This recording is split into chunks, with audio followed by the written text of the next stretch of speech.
Ainda falando sobre o sistema nervoso central, pessoal, além do encéfalo, que abordamos extensivamente até aqui, temos também a medula espinhal ou espinal.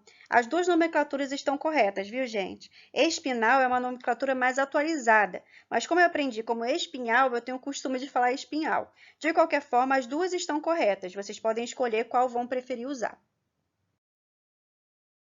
Então vamos lá.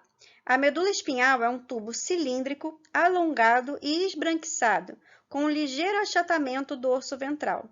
Ela é formada por tecido nervoso, cuja função é transmitir informações do encéfalo para a periferia do corpo e vice-versa. Só que as funções da medula espinhal não se limitam a essa transmissão. Ela também é responsável por coordenar atividades musculares e reflexos.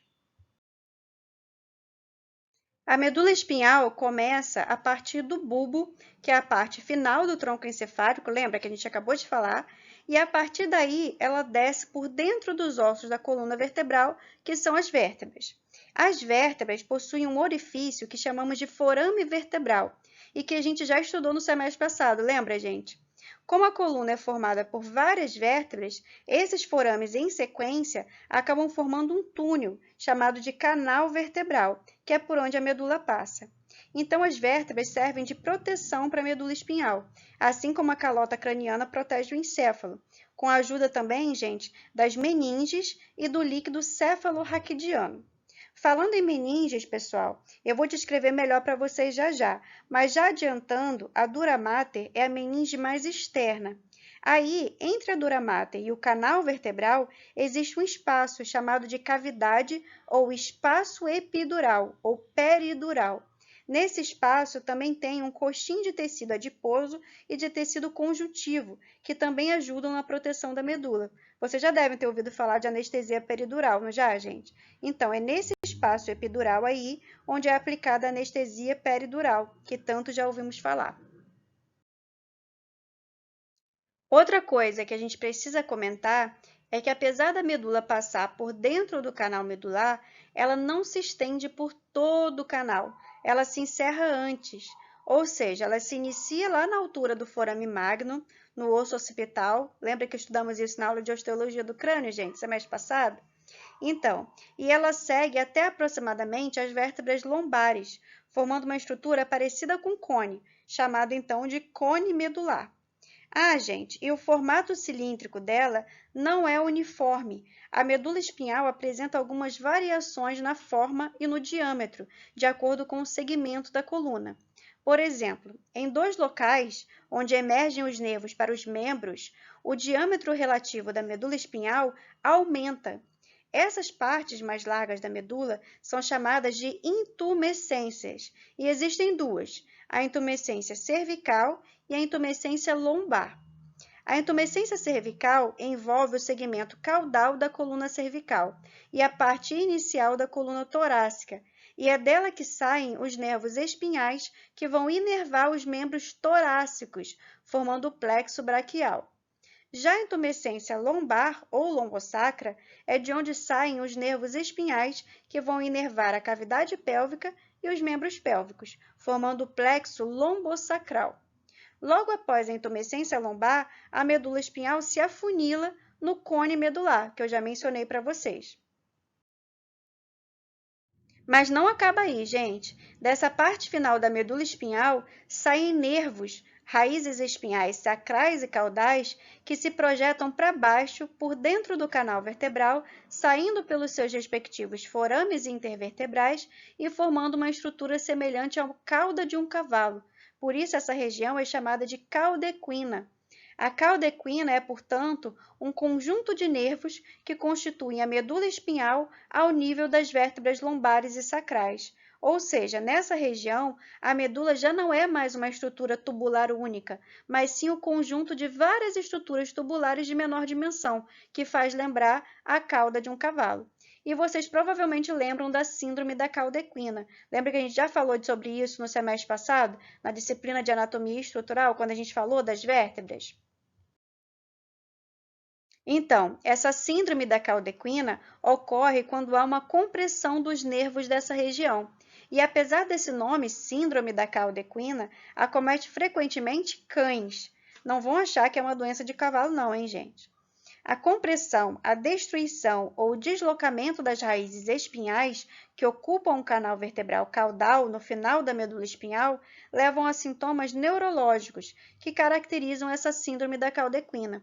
As deficiências neurológicas, então, afetam principalmente a locomoção, sendo facilmente reconhecíveis, pois causam intensa reação dolorosa na região lombosacra. Acomete principalmente cães de raças grandes, machos e de meia idade. Em correspondência às divisões da coluna vertebral, a medula espinhal pode ser dividida em medula espinhal cervical, torácica, lombar, sacral e caudal. E a medula espinhal também é dividida em duas metades simétricas, direita e esquerda, e essa divisão se dá pela fissura mediana ventral e pelo sulco dorsal. Na face dorso-lateral de cada lado, as fibras nervosas penetram a medula espinhal, formando a raiz dorsal, enquanto na face ventrolateral, as fibras nervosas deixam a medula espinhal e formam a raiz ventral. As fibras nervosas de cada raiz são unidas no forame intervertebral, onde as raízes dorsal e ventral se unem para formar o nervo espinhal. Embora a medula espinhal não seja propriamente segmentada, gente, ela pode ser dividida em segmentos com base nos nervos espinhais. Cada par de nervos espinhais é responsável pela inervação de um segmento corporal. Um gânglio espinhal, gente, se localiza dentro de cada raiz dorsal e contém neurônios sensoriais, com exceção do primeiro nervo cervical, cujo gânglio inexiste ou é apenas rudimentar. Nessa imagem, vocês podem ver os cornos e raízes dorsal e ventral, o sulco mediano dorsal, a fissura mediana ventral, entre outras estruturas. Numa secção transversal da medula espinhal, a gente pode observar uma substância branca mais superficial e no centro uma substância cinzenta. Esse centro, gente, de substância cinzenta tem uma forma que parece uma borboleta ou a letra H e que por isso é chamado de H medular. O H medular, então, gente, é formado por substância cinzenta, assim como o córtex do encéfalo. A diferença é que no cérebro, a substância cinzenta está localizada na periferia do órgão. Já aqui na medula, ela está localizada no centro. Vocês repararam nesse detalhe? E por que é assim, gente? Por que no cérebro a substância cinzenta fica na periferia e na medula é o contrário, ela fica no centro? É porque isso tem a ver com o arranjo de neurônios nessas duas regiões. A substância cinzenta é composta por corpos celulares, processos de neurônios e células da glia. No cérebro, a maior parte dos neurônios se originam da sua parte externa. Já na medula, temos corpos de neurônio na sua parte central, projetando seus axônios para fora do sistema nervoso central, para formar os nervos periféricos. E provavelmente esse arranjo ocorre para favorecer o trajeto desses neurônios.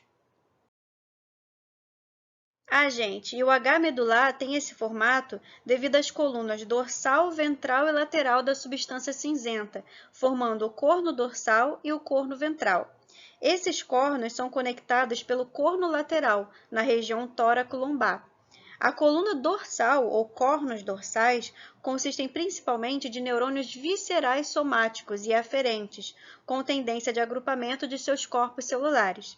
A coluna ventral, ou corno ventral, é composta principalmente por neurônios motores. Os neurônios motores dos músculos esqueléticos relacionados estão agrupados em núcleos motores. Ou seja, gente, aglomerados de corpos celulares com funções semelhantes são chamados de núcleos. Esses núcleos podem se prolongar em toda a extensão da medula espinhal ou podem estar restritos a determinados segmentos. Ou seja, pelos cornos vão chegar neurônios sensitivos ou sair neurônios motores, que vão então para os nervos periféricos. Portanto, os cornos dorsais da medula são sensitivos, enquanto os cornos ventrais são motores. Algumas regiões da medula, como eu já falei, possuem também cornos laterais, que estão relacionados com o sistema nervoso autônomo. Eles contêm neurônios visceromotores.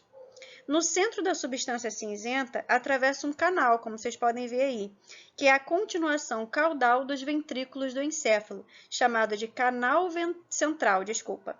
Esse canal central é revestido por células ependimárias, um subgrupo das células da glia, e é preenchido por líquido cefalorraquidiano, ou também chamado de líquor.